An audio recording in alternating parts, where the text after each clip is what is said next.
Let's bring in MSN's Jillian Frankel in Huntington Beach, California, and professor at USC's Annenberg School for Communications and Journalism, Christina Bellantoni. So, Jillian, this is a very crowded race for governor. Dozens of candidates, literally. What are voters gearing up for there?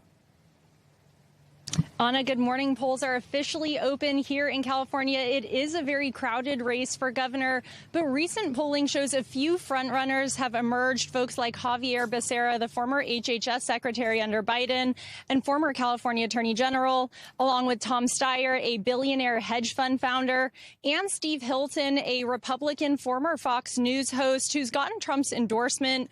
But at this point, it's hard to say exactly how that endorsement will play out in a deep blue state like California. We've been talking to voters across California, and many of them say that they're not necessarily enthused about any of their options right now, but they laid out a number of issues that are at stake in this race, things like housing affordability across the state and broader cost of living concerns. And we've seen this race just change so dramatically in a number of weeks since now former Congressman Eric Swalwell dropped out back in April. And the way the jungle primary works, the top two vote getters from today's primary will move on to the general election in November, regardless of their political party. Anna? Christina, who are you keeping your eye on in this governor's race to succeed Gavin Newsom? What dynamics are you seeing at play right now? Yeah, I'm watching for a few things. One thing that's fascinating is all of the frontrunners that you've mentioned are very likely the ones that we're going to be talking about as polls close tonight and as those ballots that have been out for the last month start to be counted. But this race actually has dozens upon dozens upon dozens of candidates. In many cases, you have to scroll past the first page of candidates when you are voting to get to any of the people that you mentioned. To me, Xavier Becerra has surged at the right time after Swalwell's crater in this race due to the very serious allegations against him. And the contest between him and Tom Steyer has now become increasingly negative. And if you see two Democrats on that ballot, you're going to see a lot of money spent between the two of them in the general election. Should Hilton break through, thanks in part to an endorsement from President Trump, you're very likely to see a Democrat become governor. California is an extremely Democratic state. It's not impossible, but right now I'm watching what those numbers are. I'm also looking at what turnout is going to be in Los Angeles, which is traditionally less turnout than the Bay Area. But because we have such a competitive mayoral race right there, and you're going to get a lot of Republicans and independents interested in Spencer Pratt, you may end up seeing a little Republican surge here in a way that we don't typically.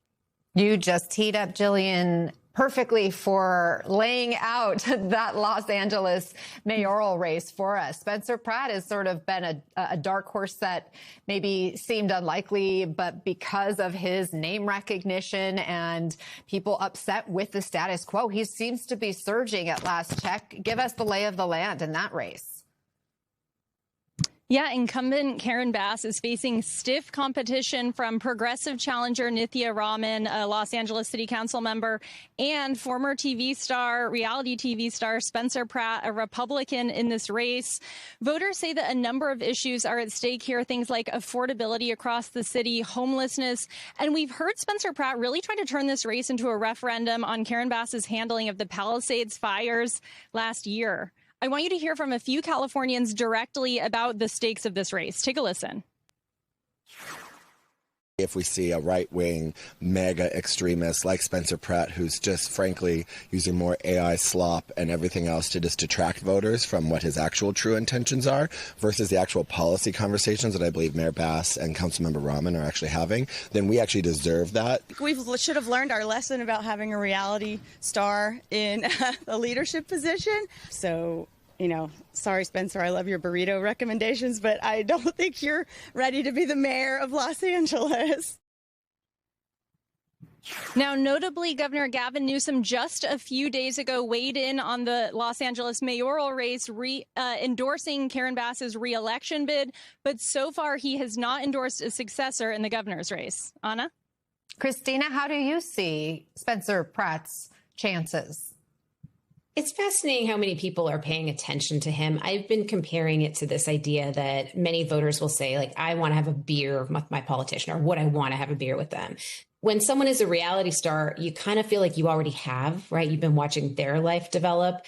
When people look at the experience that he has, there isn't any. There is no government experience. There is no real work experience. And so when I talk to voters, mostly they're like what you've just seen from these voters here, kind of looking at him as a joke. But there is a ton of interest. He's also directly appealing to Democrats. He has this enormous billboard up that's in Spanish in a very prominent part of Los Angeles. So I think he's going to perform well. In LA, you have to if you get more than 50%, you're automatically the mayor. So the Bass campaign is really hoping that Pratt can't come anywhere near that tonight. It ends up being a runoff. And Nithya Raman, as you heard, is somebody who's really getting a lot of attention from progressives as we have these really important debates about what the future is of Los Angeles and how we fix what problems there genuinely are. That is something that you can't really argue here in LA. And Pratt has been able to capitalize on that message that there are some issues, especially as we head into the 2028 Olympics.